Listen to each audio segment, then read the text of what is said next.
from the NFL podcast is still explaining to Marc what the gritty is. From the Chris Wessling podcast studio, it's Around the NFL. Dan Hanzus here. Gregg Rosenthal, Marc Sessler back from Indianapolis. And yes, the big news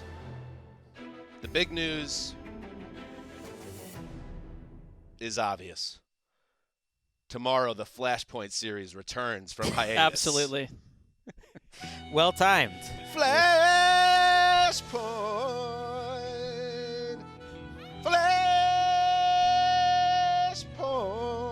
Nothing else going on. Baker Mayfield. Got to roll out a series that you could easily do in July. A series that we rebranded after one episode into a new version of it. People were concerned. Right. The hiatus.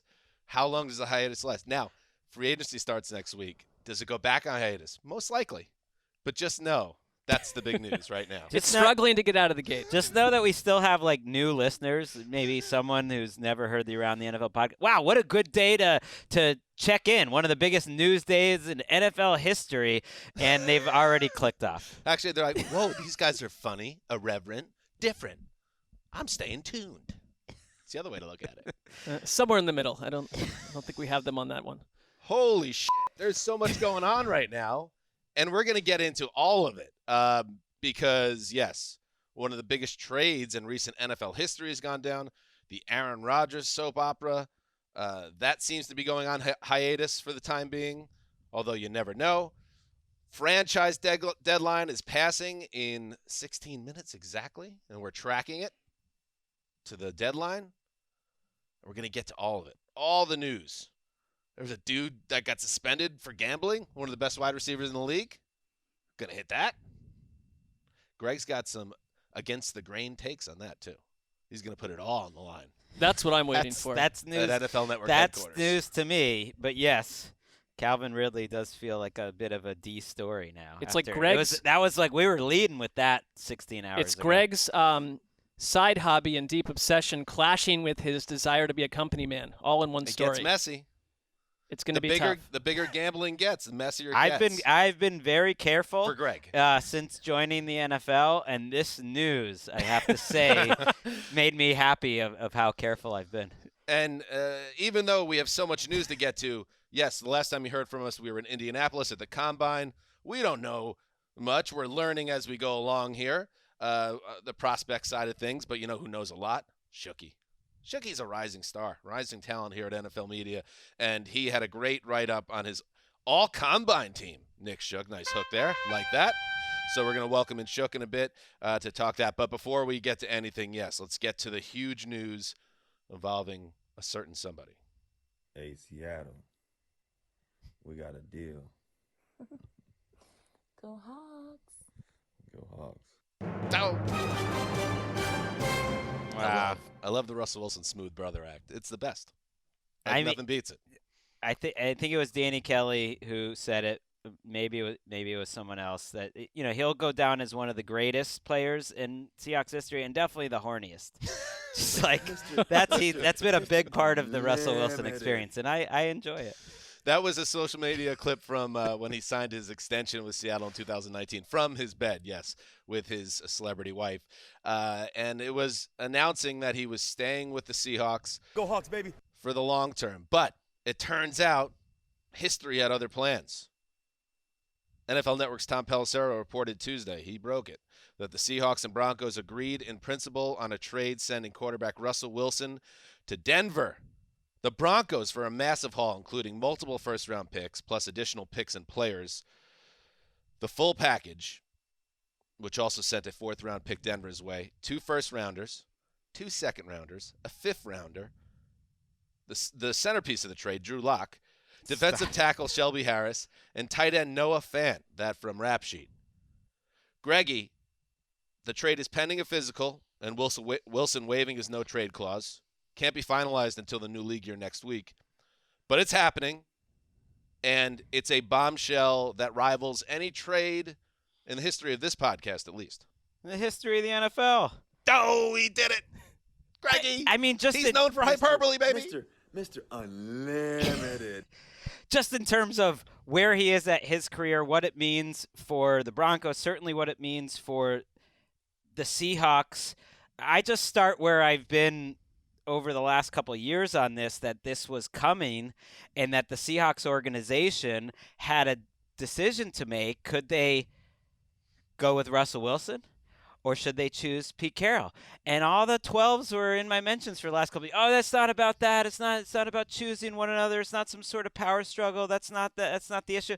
I really think it was. I think Russell Wilson made it clear he wanted out of Seattle a year ago in January, and he ended up getting out 1 year later.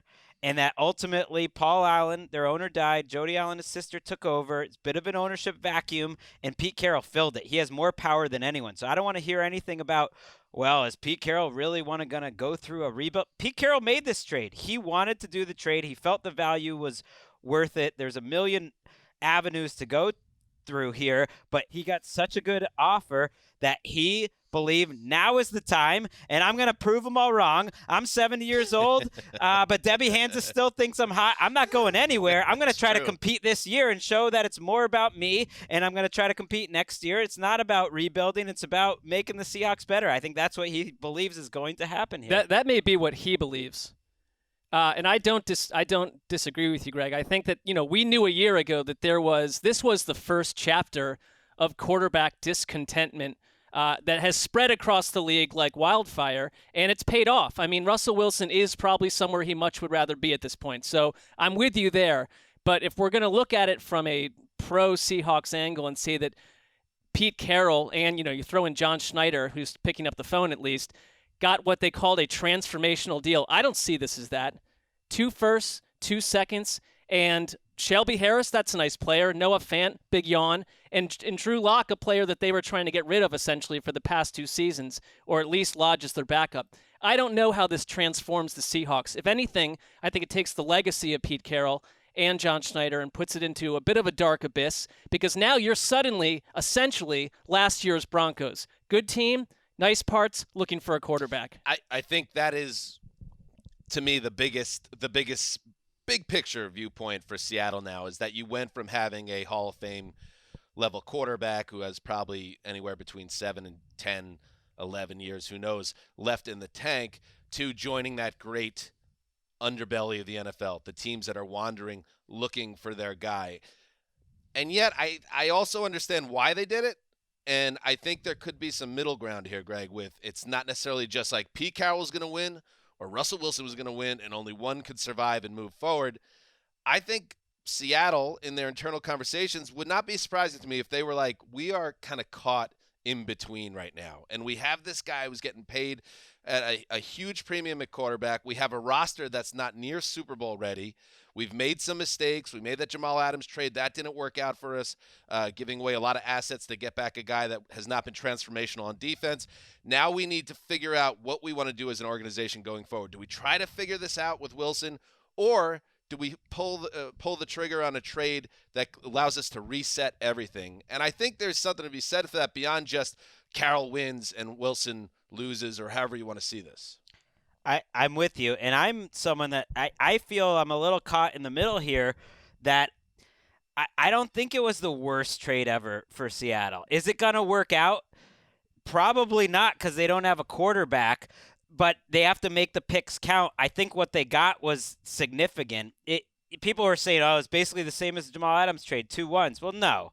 You got 2 1s, 2 2s. I like Noah Fant. I think that's a good young tight end and a player in Shelby Harris that can definitely help you. I don't care about Locke. To me, that's almost a net negative. But that's 6 players. That's not nothing. That's different than a reset. That's Jamal Adams trade. But I think they're going to reset and try to use some of these resources to either draft a quarterback at 9. They now have the number 9 pick from Denver, or draft a quarterback somewhere else, or use some of this cap space and use some of the room to go get a quarterback, because I don't think they're going to try to rebuild. I think it says something about what they saw with Russell Wilson. And that to me is a big part of this equation. You said he's probably got 7 good years left in him maybe. I have my doubts. He struggled in the second half of 2019. He was very up and down in 2020. He is not a top 5 quarterback to me, and I think if they believed he was a top 5 quarterback that was going to age well, now he's someone that holds the ball forever and tries to rely on his athleticism to make those crazy plays. If they believed he was going to evolve and have the rest of his career like Aaron Rodgers and Tom Brady did, I don't think they would make that trade. I don't think they quite believe that Russell Wilson was the reason why they've been good these last 5 to 6 years. It's a power struggle, but B, it aligns with their actual scouting thoughts on both. Russell Wilson. I mean, that would be fortunate for the Seahawks that it isn't a power struggle turning both. into He's a annoying. bad decision. He's clearly, for them. it's an annoying process that he made it clear that he wanted out. But I think kind of like Aaron Rodgers, you suck it up because he's Aaron Rodgers. And I think if Russell Wilson was Aaron Rodgers, he'd still be on the Seahawks, is my point. If he won the MVP the last 2 years, he's not an ex-Seahawk. He hasn't been that great. I think that's part of the equation. That's all. We've talked about this before on the show. I disagree with you heartily on that. I understand that he hasn't been as good in recent years. He also broke his finger last year or dislocated the finger, needed the surgery. So I don't know what to take out of the last half of last season, even though he even played better down the stretch. I still think he's a star. I think he's a superstar potentially still, and that's why you give it up to Broncos general manager George Paton, because this is the swing. Obviously, they had their eyes on Aaron Rodgers, and we're going to get to Rodgers in a minute. That wasn't in play, and he picked up the phone and aggressively got the guy. And I just think if you're the Broncos and you're Broncos fans, you're over the moon right now because you got the Super Bowl 50 win with Peyton, but it's been really tough sledding at quarterback, and you know that roster is locked and loaded.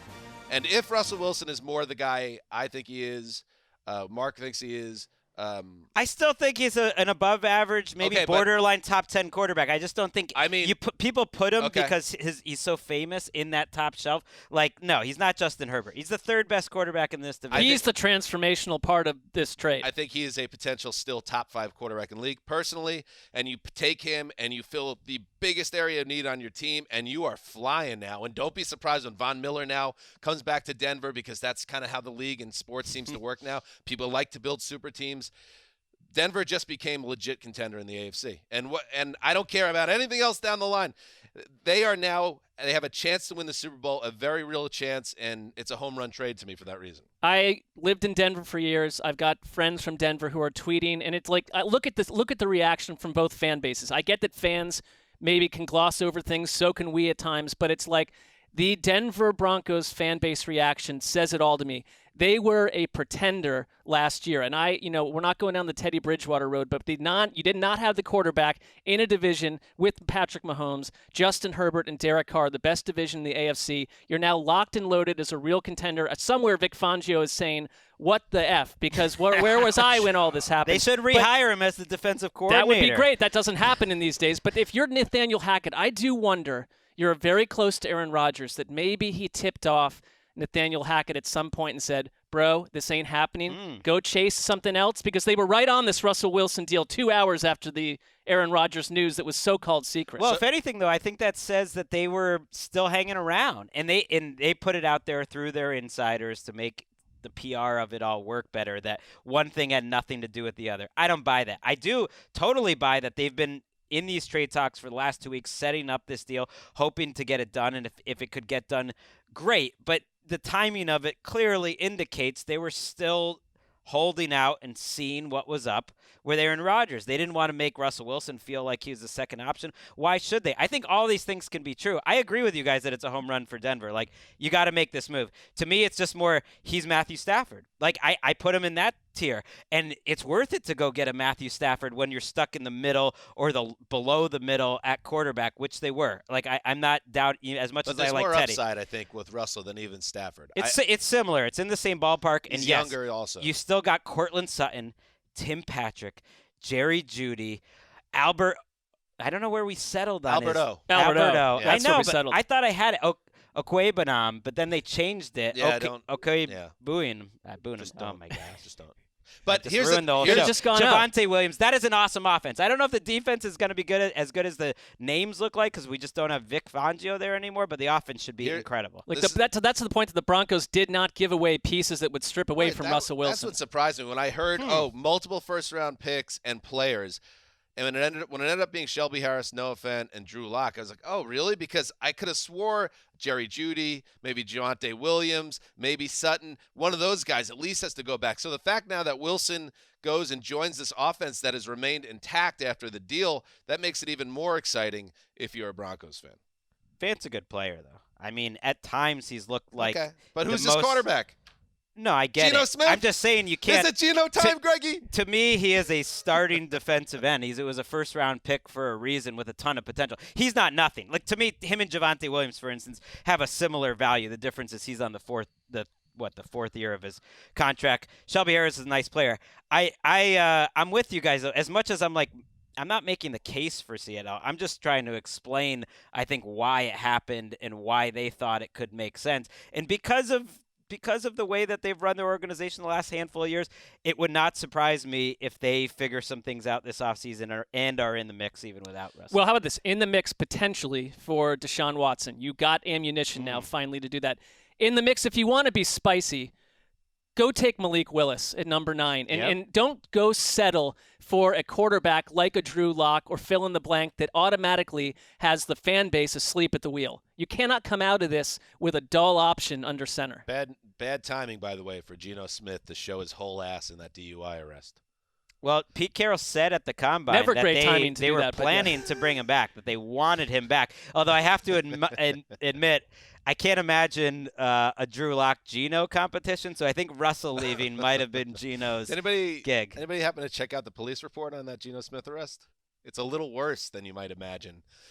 Anyway. I do quickly have just a little bit of doubts just about how Hackett has succeeded in the NFL is with a quick passing, timing offense where you get rid of the ball quickly. Plant those seeds at doubt, Greggy. All I'm saying is that's where he made his name, whether it's in Buffalo with Tyrod or certainly with Aaron Rodgers. And that's the opposite of what Russell Wilson is. Well, he is a whole, like, they have tried to bring in West Coast style offensive coordinators, and always the coordinator got blamed as a bad fit. Like, I just feel like Russell Wilson. We're going to stress about that? Great. No, I'm not. Good. They adapt. But I'm just trying to spin it forward to thinking about this season and what their offense is going to look like, and that's not a Russell Wilson that we've seen succeed. And I think that's what they tried to do with Shane Waldron. I mean, it's very similar in terms of the offense that they tried to run, and he had some ups and downs. I mean, Nathaniel Hackett came to the razor's edge of becoming a hip-hop dance instructor. He strikes me as versatile. I think he can move some things around in this offense if he needs to. I think the big takeaway, at least from this studio right now, the Chris Wessling podcast studio, is Gregg is insinuating that Russell Wilson might be Mr. Limited in Denver. Well, I think you've been saying something along those lines for a while. Not unlimited. I'm just limited. Saying there's this feeling that I don't see him rebranding that. That he's this, transcendent top of his game guy. He is turning 34. I'm excited, though. Every one of these AFC West games is going to be in prime time. Patrick Mahomes, Justin Herbert, Russell Wilson, and Derek Carr.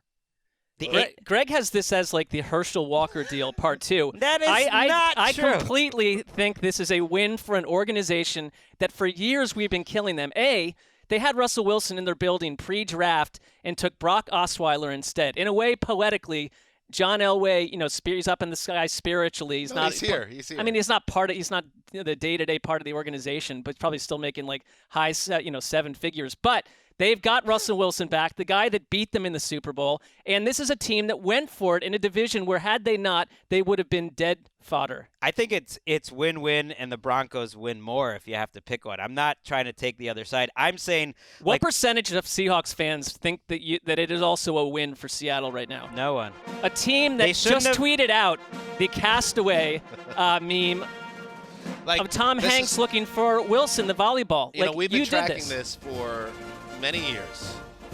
John Schneider's not getting this right now. We've been tracking this for many years. These 24-year-old social media intern running the team accounts. That boy or girl, has he ever seen Castaway? In Castaway, Wilson floats away. on the sea, and Tom Hanks screams in agony. That was his only friend on the island. You literally gave away this, Wilson. Right. So it doesn't even work logically. Plot-wise, it's fails. a disastrous tweet because it's like you clearly have not even tracked how that film operated. You know what else is a disaster? Ricky, play Pete Carroll at the Combine last week. We have no intention of making any move there. I like that we get to go to the Combine and hang out with our friends and eat steaks and everything and drink booze. But these interviews with the coaches and the GMs, I mean, there's so much smokescreen, and then we're reporting on it. We're trying to sift through it, but they shot it down, like the idea of a trade. They said we have no intention, and they choose these words carefully. And my old boss, Mike Florio, wrote about that. Like that's the way of saying. That is the way of saying. And I don't know why they even bother that. Like, you can't say that I was lying before because we didn't have any intention. But that was a lie, But someone else was coming. Right. That still was a lie. They also did turn down the Washington Commanders, who reportedly were going to send high picks over the next 3 years. Maybe a better deal in whole than this deal from Denver. But they didn't have a choice because Russell Wilson had a no-trade clause. And Russell Wilson, I think, ultimately chose the Denver Broncos over the Washington Commanders. If they were getting better value, what do the Seahawks care about it? But Russell Wilson had a say in this, and that's to his credit, to his agent's credit. Well, that also takes the shine off of Pete Carroll winning this power struggle when it came down to maybe taking the lesser deal because Russell Wilson and wife want to stay on what is essentially the West Coast to some degree. I think the Seahawks made a huge mistake not blowing. When you say rebuild, here's how they should have rebuilt. Nice geography pop there. I like it. Well, it's not the West Coast, but I mean, there's a mountain. You said to some degree. To some degree, closer than to Washington. They should have gotten rid of Carroll and Schneider to start this offseason, and they should have committed to Russell Wilson. If I was running the Seahawks, that's what I would have done. I'm not trying to. Well, you also would have released Russell Wilson outright. But yeah, you're not a Russell Wilson fan I'm not. at the same time. My point is, once they already went down that road that they're keeping Carroll and Schneider, it sort of, as Dan was saying, didn't make sense. As Carroll was saying, it didn't make sense. What a time to be alive. Wow. All right. We have so much more to get to. Let's take a break and then continue with the news. All right. We're back. Aaron Rodgers. This is all, dominoes. So the Broncos reportedly hot for Aaron Rodgers. Had the quarterback coach Broncos did now as their head coach, and it seemed like a nice fit. But Aaron Rodgers decided to stay home, so Denver pivoted. Here's the details.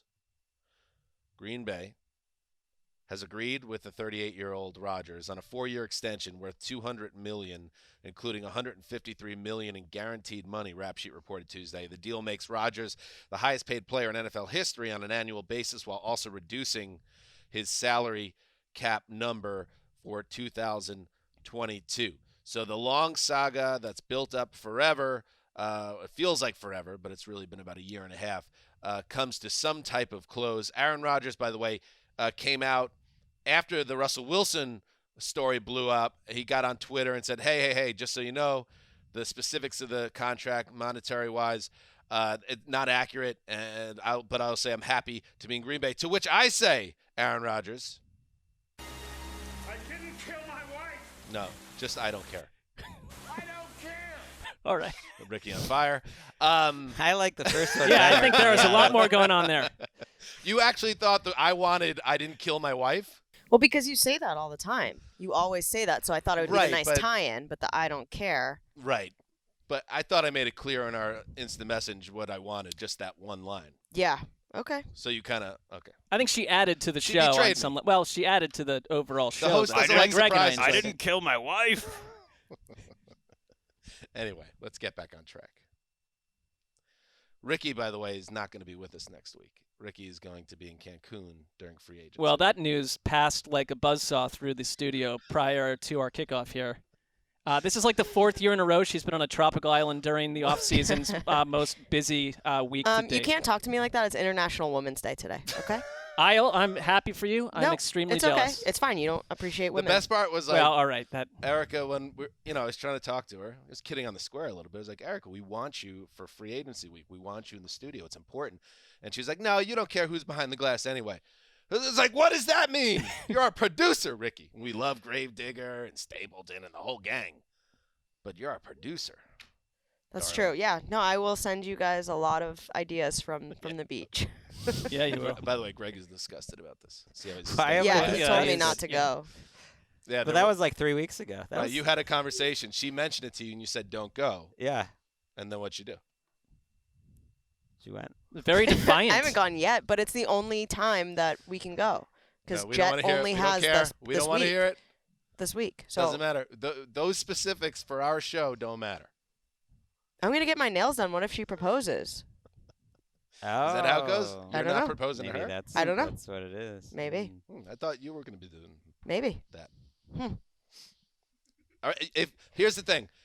You better come back with a ring. Yeah, they're Well, getting just- engaged. exactly. They're I mean, getting If you don't engaged. come back with a ring, if you come back with a ring, you're absolved. Off the cake. Yeah. If nobody's wearing a ring, it's going to be a major issue behind the scenes for the show. Okay. And the upshot will be we'll be upset, she'll be upset, and she'll go to Cancun again next year at this time. I mean, this is it has to be half a decade in a row. Well, I was gonna try to do Cabo to see if I could like get any stories. You know what breaks I in can't. the off Greg's season. head's going to We, explode. we Let's are move on. we are beyond that topic. Anyway, he is back. Aaron Rodgers, 4 years with the Packers. All's well that ends well. He did play the game ultimately in a savvy manner, even if he turned most of the public against him over the past 24 minutes.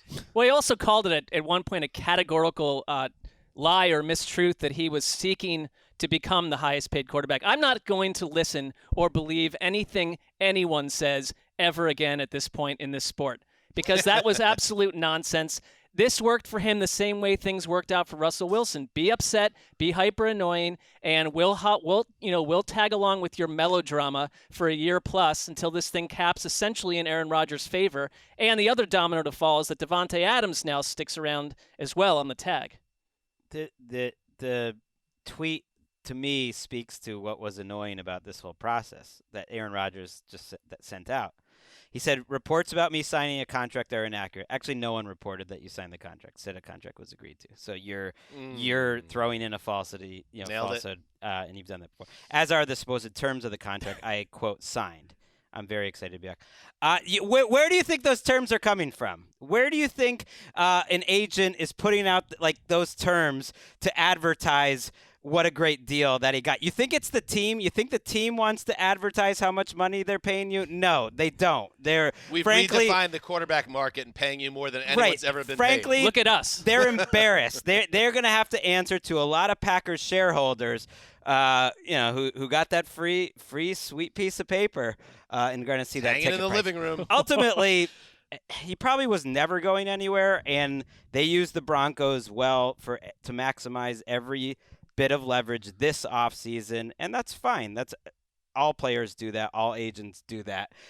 Some media members participated a little more actively than others in really making the Broncos believable over the last week. But if you kind of notice, the big names really didn't, and I think that was telling. Isn't there any concern that, it talked about him going away and meditating and thinking for hours on end about the fact that maybe I'll just retire?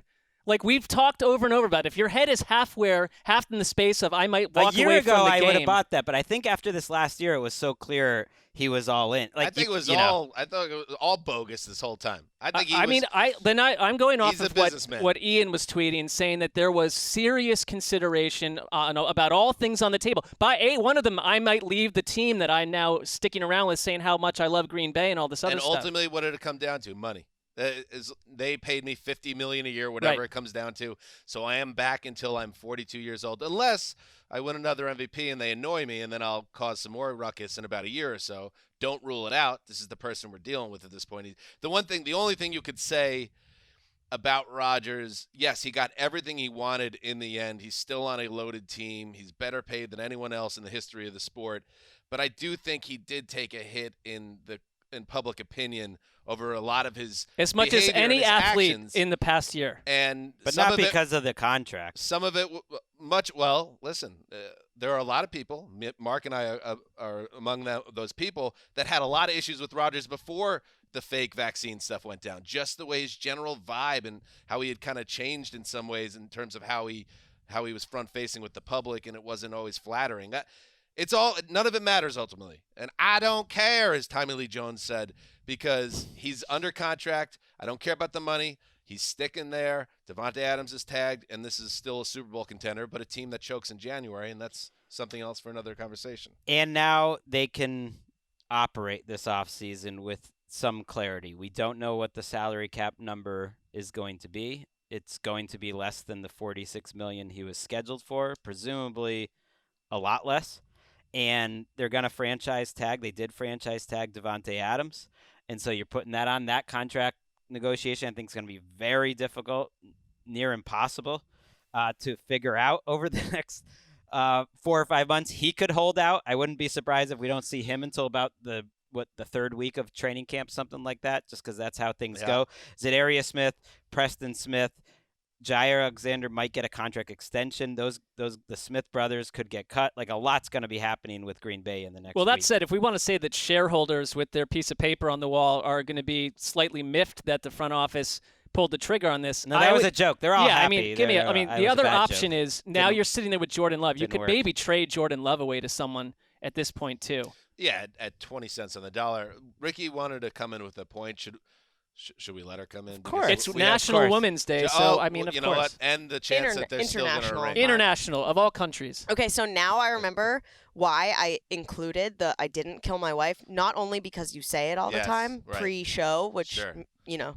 I screamed it at the holiday party. You scream it a lot, actually. Next to my wife. But then I was thinking, because when we were talking about that, Right. Aaron Rodgers tweeted this because I think he was really pissed that the Russell Wilson news had taken over every channel. Yeah, I buy that. So I think in that little minute where he's like, I didn't kill my wife, and he's like, I don't care. I was putting that bit together. Number one, to the tie-in. Number two, because it's like, Aaron Rodgers, no one cares that you tweeted that. Okay. So I just wanted to defend myself. All right, Erica. It's like an Unsolved Mysteries update right there. Very, I see what you're saying. Thank you. It's still like went a rogue on the comedian drop. explaining a joke he never said. That's exactly right, Greg. I'm so glad you're a comedian and know exactly what's going on all the time. all right. Actually, keep going. I'm enjoying that. So there you go. Rodgers. And yes, Jordan Love is a former first-round pick. And people are like, I saw on Twitter a couple things that I didn't like on Twitter. One, Aaron Rodgers, he only cares about money. Now they won't be able to build her. Shut up. I mean, this is a business. He got paid. He deserves it. He's one of the top 5 quarterbacks ever, and he's off back-to-back MVPs. They'll make it work. Have you noticed the salary cap? It's way up this year. 2, people say, the Packers, they blew it on Jordan Love. Yeah, I guess so. They did. They took a first-round pick at quarterback a couple of years ago, and then now it looks like he's never going to play a meaningful snap for them. But you know what? If the reason it didn't work out is because Aaron Rodgers won 2 straight MVPs, hey, you live with it and you move on. I totally agree with you. And Brian Gutekunst has made incredible draft picks. That's the thing. Like, go through the rest of that first round. There's a lot of wasted picks. None of them got Aaron Rodgers as fired up as Jordan Love to go win a couple MVPs. And if they can trade him, maybe you recoup a third-round pick. I like the idea that the Love pick, and there's actually a lot of logic to it, made Rodgers better. Yeah, I think Goody is a master. I don't think it hurt. I don't think it hurt. No, he's like a master of psychological warfare. It changed. I mean, they still lost, 2 straight January playoff games. I mean, everyone wants to get on them. Oh, they could have taken this or that. Okay, and they of course choose the best players. This is just a sample. Here are the rest of the first round after Jordan Love. Okay. The other first round picks that were taken behind Jordan Love: Jordan Brooks, Patrick Queen, Isaiah Wilson, Noah Igbenogany, Jeff Gladney, and Clyde Edwards-Helaire. There you go. I'm just saying. What else needs to be said? It's like, come on. I mean, it gave us one of the more annoying dramas of our entire lifetime. I mean, among other things. 2 of those guys aren't even in the league anymore, that's hard to do for a first-round pick after 2 years. That's a toughie. All right, in other news. So those are the 2 huge stories, 2 of the biggest stories we'll get all year happening in the same morning. So there you go. Big story yesterday that now feels like it happened about 10 years ago. Falcons wide receiver Calvin Ridley has been suspended for at least the 2022 season after gambling on games during the 2021 season. The NFL released a statement on Monday announcing the suspension, saying that the receiver gambled on games over a 5-day stretch in November 2021 when he was on the football injury list to address his mental health. Ridley, as you may remember, stepped away from the NFL in late October, saying he needed to get his personal life in order. Ridley tweeted on Monday that he bet $1,500 total and, quote, "I don't have a gambling problem." And, this is a thorny issue for the league because on one hand, yes, people that are going hard and saying Calvin Ridley's getting screwed here and it shouldn't be this harsh a penalty, I can't get behind that because at the end of the day, the game and the integrity of the game, I'll put air quotes on it if you want, that's tantamount. That's so important to the league. And so, yes, if a player is betting on the NFL, you have to come down hard on the guy. But there is this other part of it that gambling, the NFL has now opened up its gates to gambling, and now it's all around the league. And it's fair to wonder if there could be more of this because now sports betting is no longer separated by a wall. And It's you legal. wonder what happens next. Yeah, it's legal. It was illegal in the past, and now it's legal. So that's pretty different. And yet, my response to everyone pointing out the NFL's hypocrisy, which exists, was, okay, so what's your solution? Like, what would you do? Right. Not suspend them? That's And right. so I guess they're saying, like, have less of a suspension. But every time in the history of the NFL a player's been caught gambling on a game, they've suspended them for a season, going back 60 years. One of the biggest stories in NFL history, and it's one that I always think, like, wow, that story would be crazy now, is when Paul Hornung and Alex Karras got suspended for a year. That was the MVP of the league, Paul Hornung, and an all-pro defensive tackle. So it would be the equivalent of, Aaron Rodgers and Aaron Donald getting suspended for a year for gambling. They got suspended. Some guy you never heard of, Josh Shaw, got suspended a couple years ago. Remember that? Never played again. It's like, what do they got? What's the what's the alternative? You can kill them for getting into business with gambling, period. But that's been going on now for a season, and that's not going away. Yeah, they strike me as two separate things because, yeah, we can critique the NFL's lust for money and their lust to get into bed with gambling houses left and right and do what they're doing with fantasy football and all that else. Secondly, to your point, back in 1963 is when Hornung and Karras were suspended. It has been crystal clear as day to players, coaches, and league employees that you don't gamble on football. It's like there's no wiggle room there. Go into any stadium in the league, it's plastered on the walls. Like you can't. They're taking do it. symposiums. Yes. They're teaching players, like, I don't care if you ever did this in the past. You don't do it here. It's like you have a special position inside the NFL. You don't do it here. And so I think, Gregg, you nailed it. Like, is there a middle ground where, like, we allow players to bet on this or that? No, because then it creates all sort of visual. They're already tweeting out plays of him, Calvin Ridley, where it So looked like he's stupid. running in reverse and doing all this stuff So stupid. I agree that it's stupid, but it's like, why even put that out there as a possibility? I'm wondering if the league's plan internally is make an example of Ridley and then step up our communications with the players on why this will never fly and can never fly. But other than that, there's not much the NFL And can they do. caught him. Like, it's not like he's the first player to ever gamble on sports. And there haven't been many that have been caught. But they caught him, because he did it through a league partner who reportedly reported it to, an agency within the league that investigated, and that was it. So it shows that you can get caught. I do think it opens up. You can get caught, Gregg. It opens up some questions for people that work that close to the league. Like, players can't bet, right? And league employees can't bet, but journalists can bet, and journalists have a ton of information. And I think it's a little bit of a Pandora's box that, like, partners of the NFL at every other media company are freely allowed to bet. And they have a ton of information. And then there's a lot of other ancillary people who are close to those companies or that work with NFL teams and also have information. I can think of a lot of different examples of ways that you could profit. And I do think that's something worth thinking about, because in the UK and places where they've embraced gambling at stadiums wholeheartedly, they've actually amped up regulations after having a lot of problems in the last decade or so. And I think that you don't want to go down that road. I think the other place that it looks really off-putting to people, and I agree with this, is that we're still in a really weird place with issues like domestic violence, where a player gets 4 or 6 games, and then this was an automatic, strict 1-year indefinite ban, if more than a year potentially. I think that looks weird to people because it's like, is what he did worse than that? No. But the NFL's been in a muddled place with their punishments and handing down authoritative punishments for years on that front. Do you want to know what the bets were? Yeah, I mean, that was the thing. He definitely. This is where I thought Gregg probably These got. are bad bets. Yeah. He definitely confirmed that he wasn't like a gambling addict. He placed multi-leg parlay bets involving 3, 5, and 8 game. Gregg, an 8-game parlay. That is out of this world, isn't it? Within the industry. I mean, I don't know. What are the chances on hitting on that? There are certain types. Spice Rack's one of them, who are all about parlays, and you do 8. But you wouldn't be doing the way he did it, which is just like put down 3 bet. These types of people are doing like, 100 different parlays, hoping to get a couple hits, and they do different variations on it. But yeah, it probably didn't make a lot of sense. And then I saw some people on Twitter with the old Pete Rose defense. Well, he never bet against the Falcons. Just can't do it. You can't do it. Don't do it. It's not it's a murky issue, and it's getting more complicated seemingly by the month with the NFL. But Ridley. I do think it's interesting though. Like, you can be an insider, in the suspension. You can be anything, and you can bet.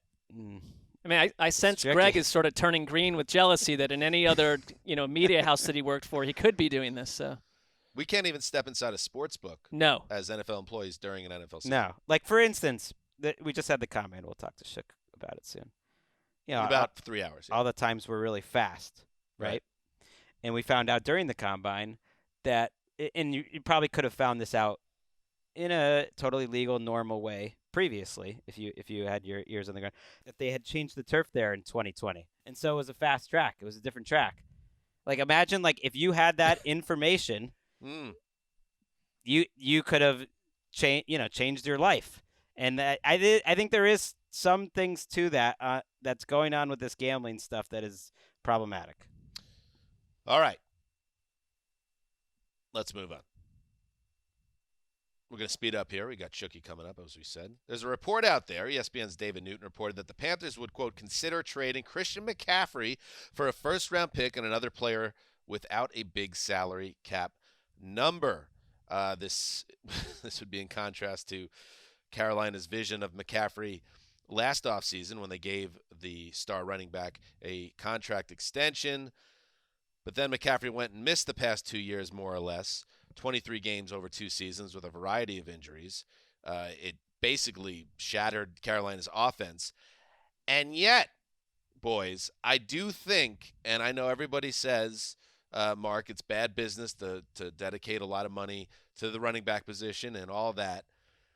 If the deal was right and Carolina was more in a place of, I want to get out from under this contract, and you could kind of work them down a little bit in terms of what their asking price is, I think McCaffrey at 26 years old could be a huge guy that you could bring on a bounce-back year. There's risk, obviously, on the contract and the injuries, but this dude is super talented and can help transform an offense. He is super talented when he's on the field. He's missed 23 games over the past 2 seasons. He costs a ton of money. So for me, it's not like, hey, this is our version of getting Matthew Stafford. I think if you're the Panthers, if you're Matt Rule, you inherited some of this, and they are a team, and they keep failing at this quest, that are heat-seeking a franchise quarterback. They have been mentioned in the Deshaun Watson scenario as well. It's like their idea of freeing up money makes sense for what might be a bigger move down the stretch. I would not really, if I were a fan of a team, hope that they would chase after Christian McCaffrey. I saw that you were into that, Dan. I'm not as into it as you are. I think you could draft a running back and be fine at that position. My point was, I know everyone, because I understand, I'm not saying this is you, Marc, but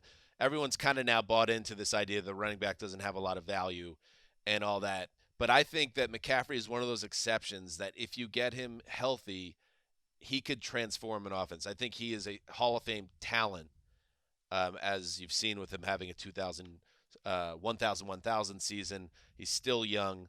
There is risk involved, but I wouldn't look past it if the guy was floated in my I just think his durability is as big of a red flag as Saquon Barkley is waving out there. Well, yeah, I would definitely rather have Christian McCaffrey. I'd rather give up a 2, let's say, for McCaffrey than anything for Saquon. But he's also the example of why you don't give the money to running backs, because he's played 10 games in the last 2 years. I mean, it's totally hamstrung their team. Right. If your people think or you decide that his body's breaking down, obviously you run from it. Or if you see it's more been a little bit of bad luck that he's run into back-to-back years, then maybe you're talking like a interested. Super Bowl Right, but contender where this is a tipping point move and he comes in and lights up the offense. They're putting it out Yes. there. I mean, just the fact this report exists to me was very telling and interesting, that they aren't looking to unload him, just like the Seahawks aren't looking to unload Russell Wilson. But they would consider if they got a first and another player. I don't think you're getting a first and another player for Christian McCaffrey. But could you get a 2? Or could you get a 2 and another player? Could you get a late first? Maybe, like a future late first. Maybe I could see that happening, and it just indicates that they are open to trading Christian McCaffrey, and that it very well could happen. By the way, I just Googled Christian McCaffrey looking for the original report. Do you know what the first headline that came up for Christian McCaffrey was? No.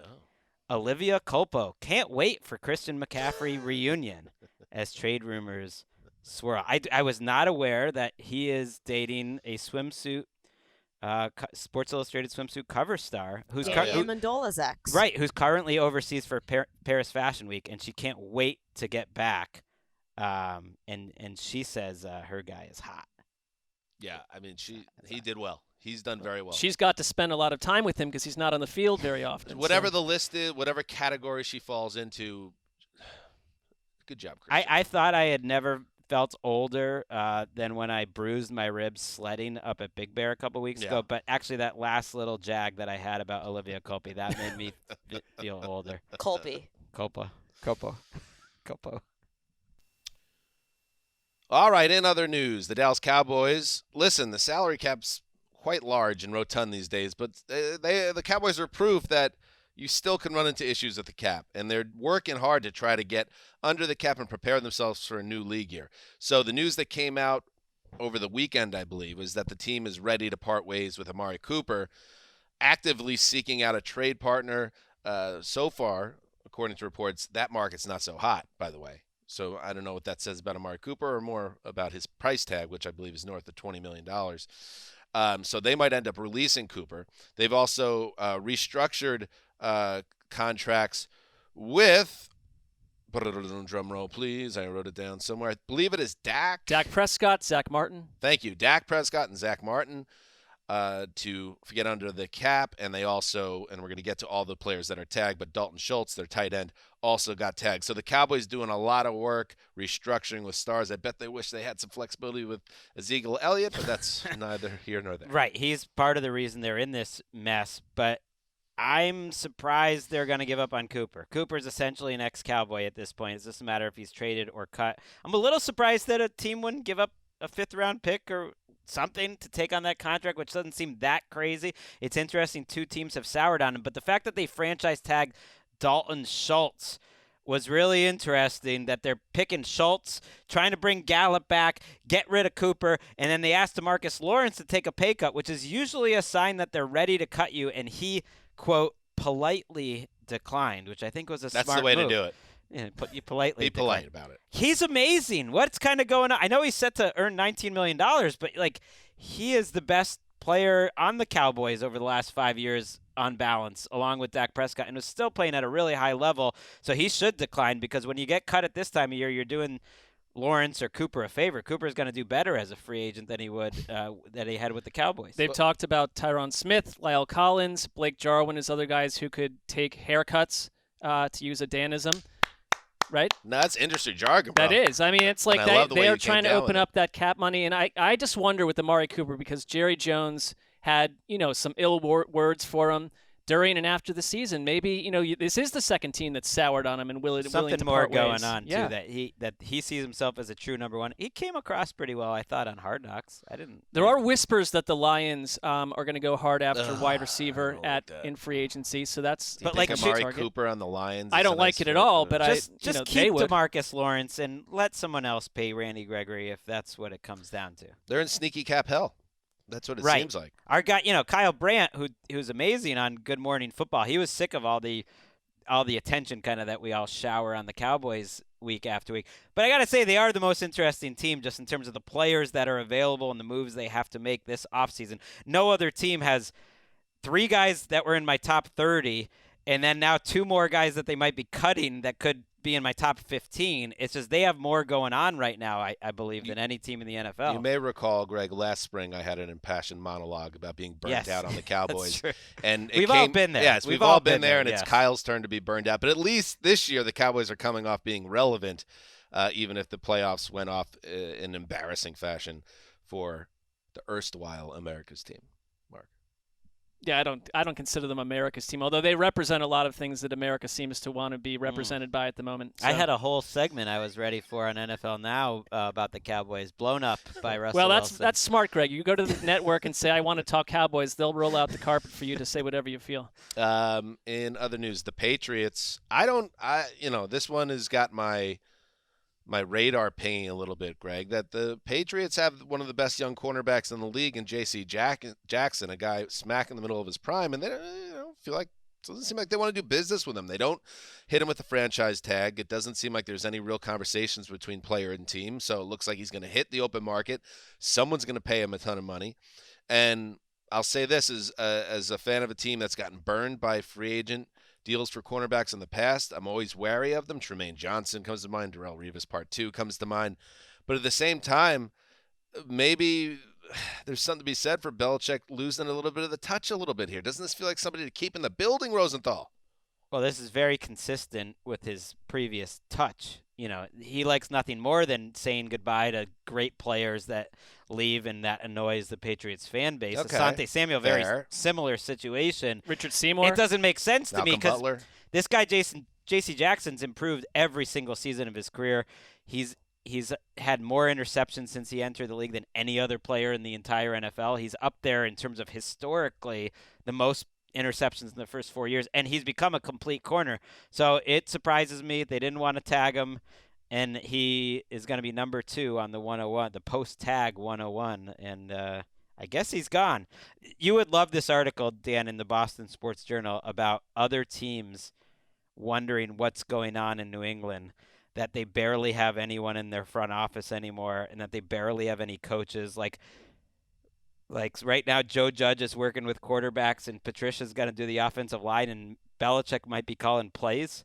What is going on? They've had one of the smaller coaching staffs for years and years, and That they was keep my getting old beat. plucked. But it's like Now it's a thing. Now I'll say hey, here, and along those similar lines, Bert Breer wrote for SI.com, and I did see this, Greg. I don't know if you saw this, that there was a general vibe at the Combine. Agents told him that they heard that the Patriots group might have been a bit disconnected with reality, was the quote.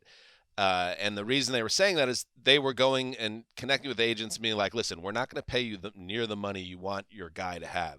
But if the market creators come back to us, we'll give you a short-term deal. And what's disconnected from reality for the Patriots, according to some of these people, is that, yes, that logic was sound when you had Tom Brady and you were going to the Super Bowl every year and it was Belichick and Brady. But now the teams that can say those things are like the Chiefs and like the Bills. It's not the Patriots anymore because the Patriots aren't special anymore. And that was a thing being buzzed about at the Combine. I mean, the only thing is that last offseason they went wild, and there was money being spent. But, maybe if you've been in a certain mindset for 20-plus years, it's taking you a little bit of time to shake into what would be reality, and they're in a very different one. Right. One of the reasons they can't spend is because they have like $11 million guaranteed for Jonnu Smith this year, who they would love to not have on their roster, and yet they don't. It's almost really like have you a choice. shouldn't have paid a ton of money for 2 tight ends in the same free agency. Right, but they got year. one right, and they got a lot right in those free agent moves. They were aggressive. They have a new GM, Director of Player Personnel, Matt Groh, Al Groh's son, who's been in college scouting. That's a big jump to go from college to suddenly, like, you're kind of the GM. It's basically Belichick. They cut Kyle Van Noy. They're probably not bringing back Donta Hightower. Devin McCourty might not be back. Like, it is going to be a very different-looking reportedly interested in Robbie Anderson. I don't know if that guy's the solution to your wide receiver. Does he vibe group, Patriot way from what we know they about could Robbie use Anderson? some speed. I like that. Matt Rule, you always say like Bill Parcells, Bill Belichick, they're my heroes. I like watch the Giants team. Hey, how about you live out a real life like dream and trade with one of them? Just give us Robbie Anderson for nothing. He I think played 17 games last year and didn't have a 100-yard game, but he had bad quarterback. I mean, there were He'll be issues fine. there, yeah. All right. Finally, time for franchise tag news and notes presented by Upwork, where you can build a team that will build your business. Learn more at Upwork.com. Here are the players that were tagged, and boys, help me out if I'm missing anyone here. Packers wide receiver Davante Adams, Bucks wide receiver Chris Godwin, Chiefs tackle Orlando Brown, Bengals cornerback Jesse Bates, tight end run here Dalton Schultz of the Cowboys, Mike Gesicki of the Dolphins, David Njoku of the Brownies, and tackle Cam Robinson of the Jaguars. Anything jump out to you there? Godwin, by the way, they were trying to hammer out a long-term deal right up to the deadline today, but it didn't happen. But he is not going anywhere. He'll be back with the Bucks, whoever the quarterback is. The tight end signing, the tight end tags to me make sense. They're under $11 million, and Dalton Schultz, I like them keeping him. If you're Mike McDaniel and you're going to bring a Niners-type offense, the tight end position matters. Mike Gesicki has been a valuable piece for them. Njoku, I don't totally. I think they He's were going the to. worst player that was franchised. They were going to do. They were going to keep. I think they wanted to keep him, but if they do, and there's reports that they want to keep him and Hooper, and that puts you about $25 million into those two tight ends, which I think the ultimate move is they probably cut Hooper after the June 1 designation, because otherwise he's got a ton of dead money attached to him, or try to trade him. You could do that now, though. You get the money later if you don't want. I don't know how much interest there is. See how it goes. No big surprises. 5 of the top 10 in the 101 are gone. I think the biggest surprise is that J.C. Jackson didn't get tagged. And then the Saints, have Marcus Williams, their safety, who they love, and Teron Armstead. And because of their cap situation, at least partly, they didn't tag either one of them. Would have been a second straight tag for Williams, so you got to pay more, and that's a lot for a safety. But bring all those guys to Robert Saleh. A little bit of a business. risk. Armstead will be number 1 on the 101. Someone's going to pay him huge. And Williams, there's a lot of great safeties out there, but he's right at the top of the list. Mark, do you want to feel old? Why not? I'll feel old as well. Don't worry.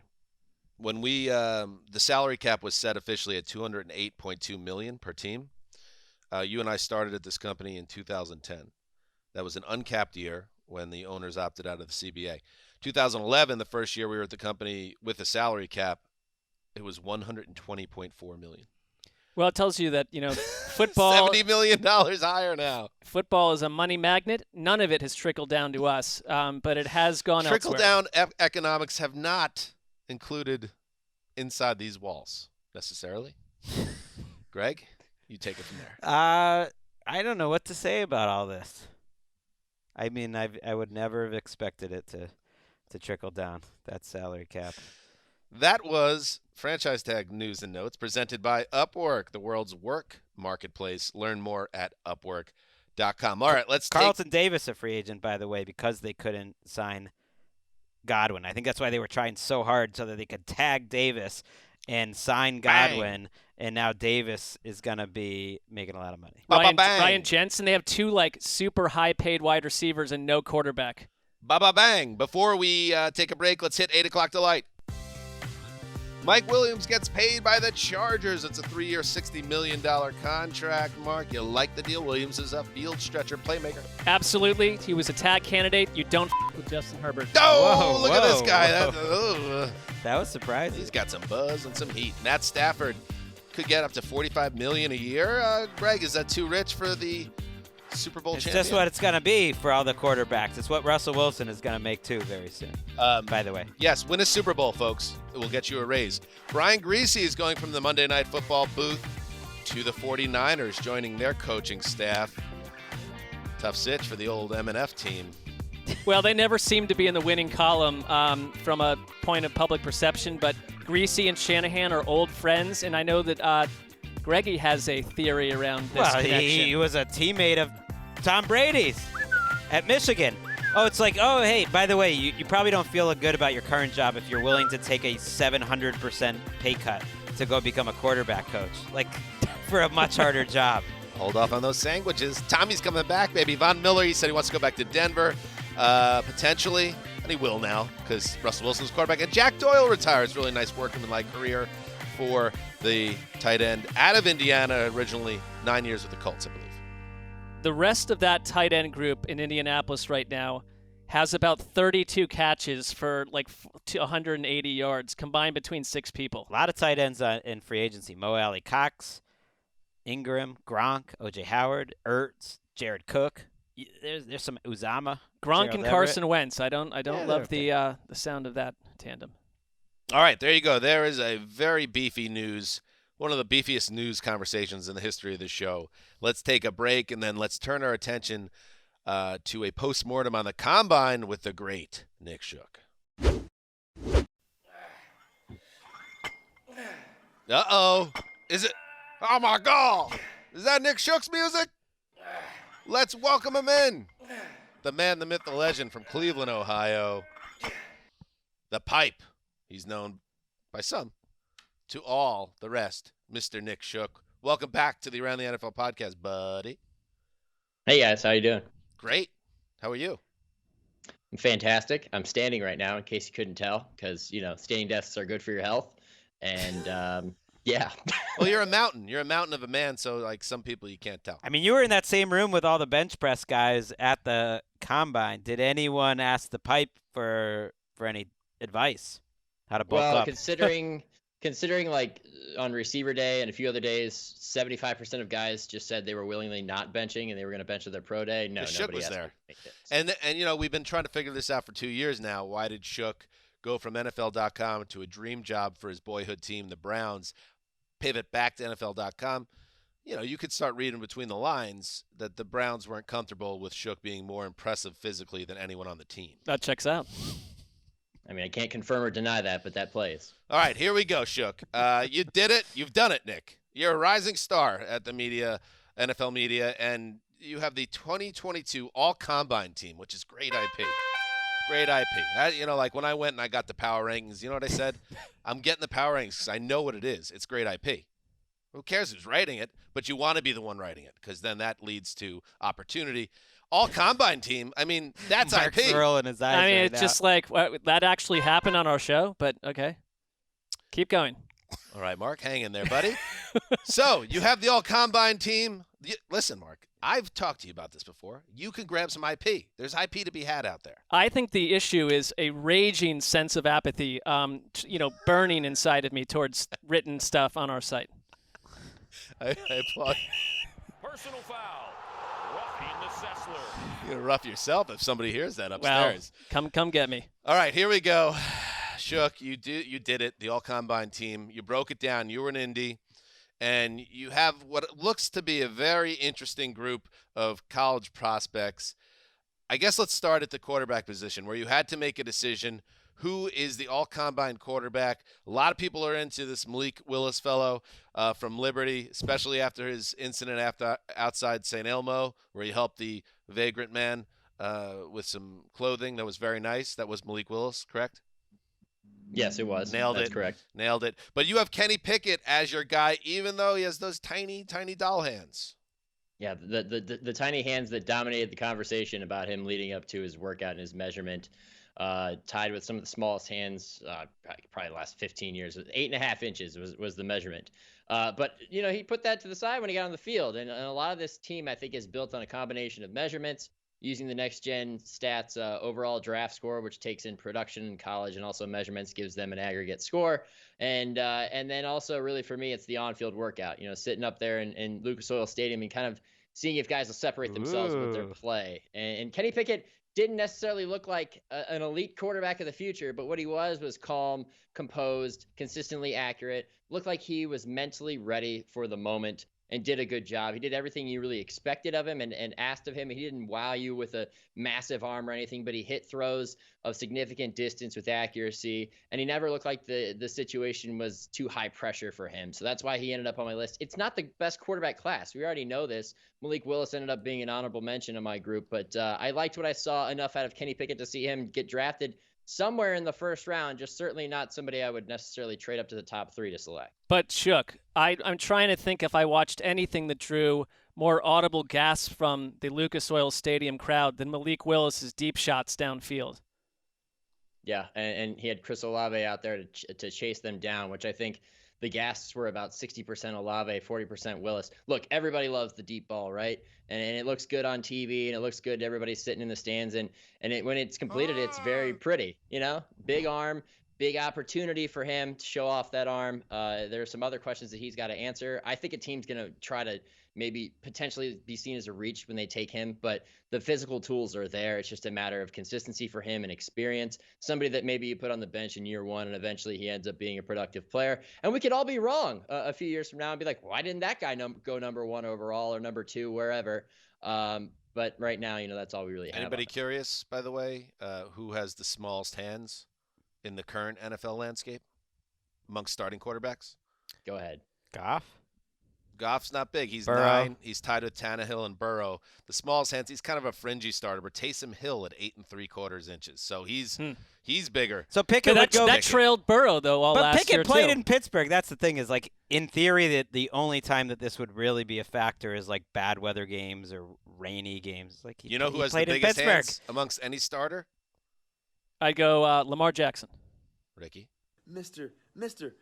Unlimited. Denver Broncos quarterback Russell Wilson. Nice. 10 Ooh, I like that. Nice. I don't buy that these quarterbacks are going to fall, and I know that we're talking combine here, but it makes sense to me that Malik Willis would just like rear back and not worry about timing and just decide to throw the ball as far as he could just to like show off, because that's what sells. Like every year, I feel like if at this point in the process you just did the over-unders in Vegas and said all the top quarterbacks are going to go higher than you expect, you would be a rich man right now. And Desmond Ridder, to me, seemed like he checked a lot of boxes as a guy who improved a ton, was extremely athletic. He can play quarterback. Everyone likes his leadership. And ultimately, like, these three guys don't seem that different than other guys that get taken in the first round. They all feel like first-rounders to me or close to it. Yeah, I put Ridder in as my honorable mention behind Malik Willis because I liked what I saw out of him. He had a couple accuracy issues, but for the most part, the size and everything, it all plays out. I mean, it makes sense. It's just a matter of, I don't know how much teams value him. He looked good to me. He didn't look great, but he looked good among other good quarterbacks. But you're sitting in the crowd, though? You're not watching on TV. You're there. Yeah.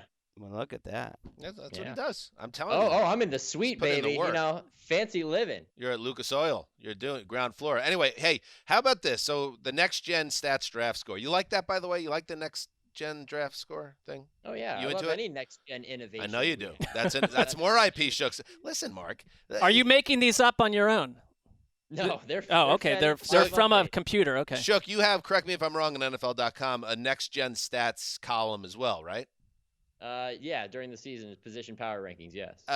Listen to that, Mark. I have a column too. I just am acknowledging total apathy towards the Positional product. power rankings with the next gen tie-in. Bang. I couldn't be combine Shook, I team. couldn't be happier for Bang. what you're accomplishing, but that doesn't mean that it's what I care about on any level at this age in my life. What do you care about? That's a whole different topic. Why? I mean, we don't. That's not. It's nothing to do with the combine. I'll promise Shooky, you how that. about this? So, I saw you have there, because I'm fascinated by this man. He's connected to the Jets a lot. Notre Dame safety Kyle Hamilton. He had a 90 score, best among safeties. Maybe he didn't run as fast as some teams would have hoped, but overall, the guy's a complete package. And again, it's the tape that matters more than anything, and he was a star for the Fighting Irish. But I want to focus on the running backs here, because you have a running back, Breece Hall, out of Iowa State. He posted a 99 next-gen stat score, one of just 6 running backs to do that since next-gen had a score, I think, going back to 2003. I did reach out to Shook privately on text. I said, who are the other running backs? You met, because I read your excellent piece, and you mentioned that there were 5 others, but you didn't have who they were. But here are the names. Najee Harris, first-round pick, big-time player with the Steelers last year. Travis Etienne, who hasn't played yet, but a first-round pick for the Jags. Saquon, Derrick Henry, Reggie Bush. So, is this guy, Breece Hall, I mean, it sounds like, based on his skill set, this could be an instant star. Is that how you feel about him? Well, I think that his workout backed up what we saw on the tape, which is a 3-down back. A guy that can get the job done on first and second down on the ground and can catch passes out of the backfield. He's got soft hands, and if you were concerned about his speed, it ran a 4.39 40. So everything's there. Total package in terms of measurables, workout, everything else. He did all of his pass catching drills well. There was only one mistake. He ran a Texas route and had a little bit of a stumble, came back and ran it a second time and did it flawlessly. So everything that you expect from him, you saw him on the field. do everything well. He's going to be the first running back off the board, and he could be a fit for a team like the Jets. I had 4 other teams listed there, Miami being one, since they need a guy that they can rely on every down as well to jumpstart that running game. But I think whatever team drafts him is going to be happy to have him. He's going to be able to be a workhorse and a guy that can help you in every situation. I was very annoyed to see Treylon Burks not perform up to what people thought he might. He had a disappointing comment. He keeps getting put in the loser columns. What's his background, his position in school? Wide receiver. He's Arkansas. He came out in he's the one that was wrestling pigs. Remember we talked about him with Lance Zierlein. But you do like Sky Moore, who is, maybe coming a little bit more of a dark horse candidate. In middle school, I lost to a girl in wrestling. That is not current. Shook, your comments on Sky Moore. I know you put him in your honorables. Yes, I did. I agree with the sentiment on Burks. I wanted him to come out and actually do some eye-popping things in the workout, and he just didn't. He didn't really stand out to me, but Sky Moore certainly did. This is a guy who dominated in the Mid-American Conference in the passing game for Western Michigan, and you always think mid-major football, does that translate? Well, then you put him on the field with guys from Power 5 schools, and he stood out. He was smooth. He was under control. He did everything correct, caught passes in every depth and every situation, flashed the ability to make a highlight play. I think he's a guy that doesn't last past round 2, and whoever drafts him is going to be really happy to have him and play a variety of roles. And going to be the latest Mac product. I think about a guy like Davante Johnson, who, if he could get his hands together, would be even more productive than he already is. Mac continues to produce guys like that, and I think he's just the latest in that group. I love guys like that who are just so smooth and can run route. Like, that seems to translate better, and I love guys that Steve Smith loves. He was so high on DJ Moore when DJ Moore was coming out, even before he was on the Panthers. He was loving Sky Moore. He feels like he has a very good feel of receivers that were somewhat like Steve Smith that can excel, and he was loving Sky Moore on the coverage. Just like a overarching question. Very Nick, into Dudley Moore, if you talk to Steve Smith about cinema. Mm-hmm. I'm a big fan Undersized actor. I'm a big fan of Steve Smith. I ran into him when I had my kids with me, bringing them to the NFL experience. Right. And I don't know Steve Smith very well, but he just went out of his way to say something nice about me to my kids, even though, who knows? What did he say? What were the just comments? how I do it. I do a great job on TV. Like, they should put him on more and stuff like that. Why is this on our show? Right. I don't know, but he just seems like a nice human, because who knows if he even has ever seen me or whatever. But he was just trying to hook me up in front of my kids. No, that was good. They didn't really Checks care. out as They didn't authentic. really care. Class act. I thought these defensive edge players and defensive tackles all were so insane, Nick, that you're looking at these mocks and it feels like anyone could go anywhere, and that more than most years, no one knows anything. And then there's a lot of copycatting going on with these mocks in general. But guys like Jermaine Johnson or guys like Travon Walker from Georgia, who blew up the combine, but maybe didn't get as much attention because Jordan Davis did it on the same day, but he's probably not going as high as him. It's like you could shake up this top 5 or 6 between the edge rushers and the tackles. It seems like it could go in any direction, including the number 1 pick with the Jaguars, who just tagged Cam Robinson, their tackle, so maybe that's an edge player. Like, how many different players do you think could get taken number 1 after all these players showed out? I think it's probably one of 3 guys. It's either Ike Ekwonu, the kid out of Alabama, the tackle as well, and then and probably Aiden Hutchinson. Honestly, but why couldn't it be like Jermaine Johnson or Travon Walker, and someone just falls in love? Doesn't feel like there's some huge gap between all these dudes.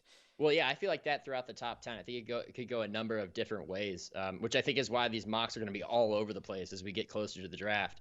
Travon Walker, you want to use one descriptive term for him, it's athletic. I mean, the guy is an athletic freak. He stood out in the drills for that reason. He ran the hoop, the drill that tests kind of your ability to get around the edge and your bend. It looked like he was at a 45-degree angle throughout the entire thing and did it with ease. I was stunned by that. He just really stood out there.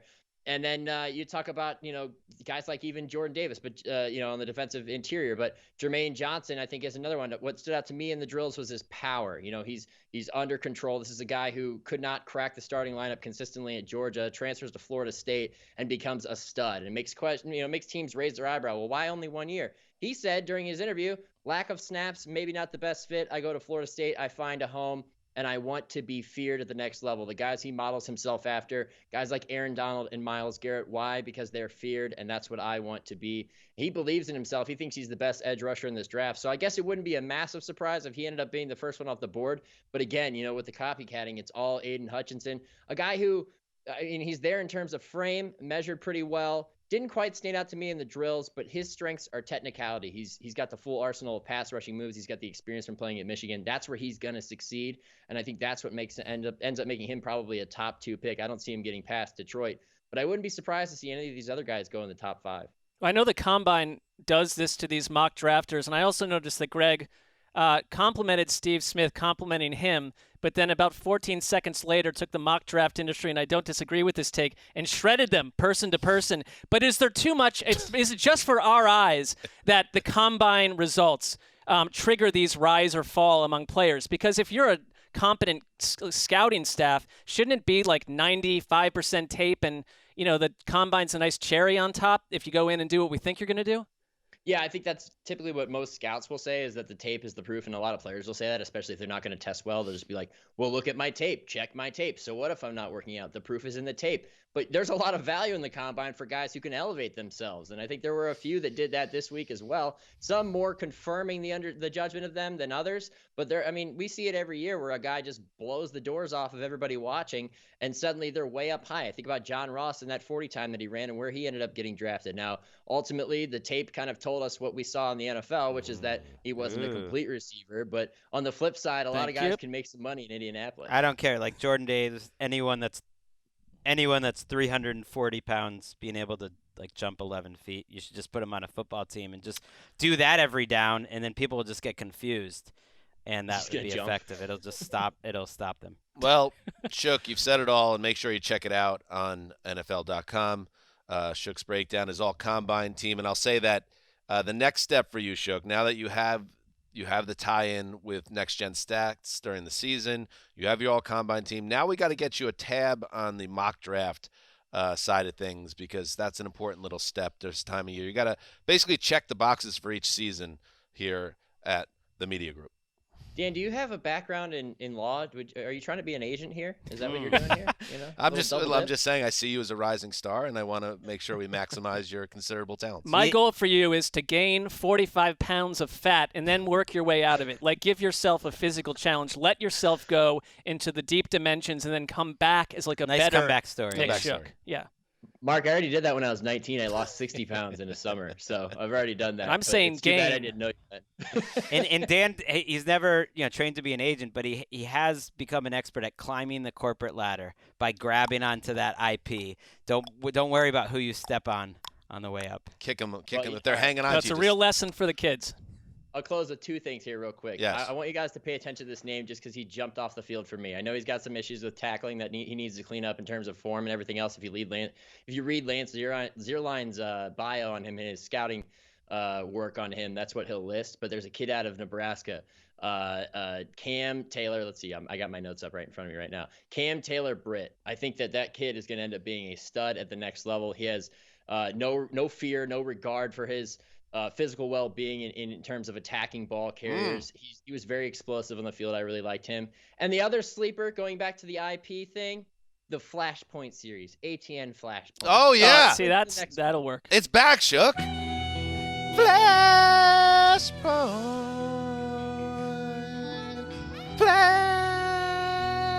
my God. Is this supposed to be a Bob Seger song? Shh. On a long and lonesome highway. I can't tell you, Shook, how excited Gregg is. So I'm you excited. are. We're doing an extra show this week just so it didn't feel like we were shoehorning Flashpoint into another show. The excitement is I could feel it bubbling off Gregg and Shook. Obviously, you're part of that group too. So don't worry, it's back this week after a 1 week hiatus. And then it's going back on hiatus next week because we could save deal it. with that when we that have a comes. long dead 3-month period. We could save these things for. Yeah, but this is when you plant the seeds of a successful series. That's true. There is That's a lot good of call. unrest in our world, but Flashpoints is returning this week to the show. You want to hit the falsetto? This on is this like one? debuting The Voice after the Super Bowl. Flashpoint. And by the way, Shooky, it's on the Cleveland Browns and Baker Mayfield this week with Tony Grossi, longtime scribe in that region. Oh, tell Tony I said hello. I saw him last week. Look at that. I mean, the guy's an industry leader at this point, Shook. Later, buddy. Thanks, guys. See ya. All right. Yes, it's back. It's back, and it's coming back tomorrow. That's where we end today's show. A mega edition of the Around the NFL podcast, where we hit all the big stories, promoted the Flashpoint series, and learned a little bit about Marc Sessler and his career aspirations. Anything else to share before we say goodbye? From me, I think I've said probably once again too much, depending on who's listening to the show. So nothing more from me. And yes, there is some tension, Gregg, with the entire group and Erica with the Cancun revelation. But again, I don't have any tension about that. That's part of the problem, right? Is that you lying. created some tension. No, right. you kept the lies. He kept going right. back to me. He's like, "Well, we got to move on. Gregg's getting sick of this topic," and I hadn't had any thought about it. I was kind of enjoying the back and forth, the fun. Just because I'm silent doesn't mean. I know you hate this, Gregg, because you don't know what's ever going on in my head. I know you, Gregg. I've been working with you. But in this particular case, I was just like sitting there, sort of just enjoying it, and you're like, "Gregg's gotta have us move on." I'm gonna tell you if you got it wrong. You got it wrong. You don't like the Flashpoint series, though. I got that right. I mean, I don't mind it. I don't You're want not it in love this with week. it. I mean, It's not a love connection. It just feels like Baker's not on top of people's tongues in the. Well, in the let's see NFL what happens over the next right now. 24 hours. Actually, we do have. We're tastemakers, though, Gregg. We put it on the tongues. We do have a quote from Baker Mayfield, though, that could be just like a little bit of a tease for the Flashpoint series. Ricky has it right now. I didn't kill my wife. He seems to be happy in his marriage. He's doing all those dopey commercials with the wife, right, Marc? He's doing the commercials with her. I mean, I'm not going to – I don't know. Again, I feel like it's time for me to stop talking, and we need to go. All right. Thank you to everybody for listening. Yes, a big week for the show. We have 3 episodes back to back as we ramp up towards the new league year and free agency, and then the television show return. Another show back from hiatus, the Around the NFL broadcast on Friday. Check your local listings. Okay, let's go. Ricky, no matter what, by the way, my frustrations about the Cancun trip. Yeah.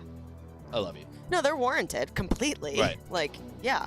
I love you. And Graber's going to do a great job. But, I love you. Heed the call.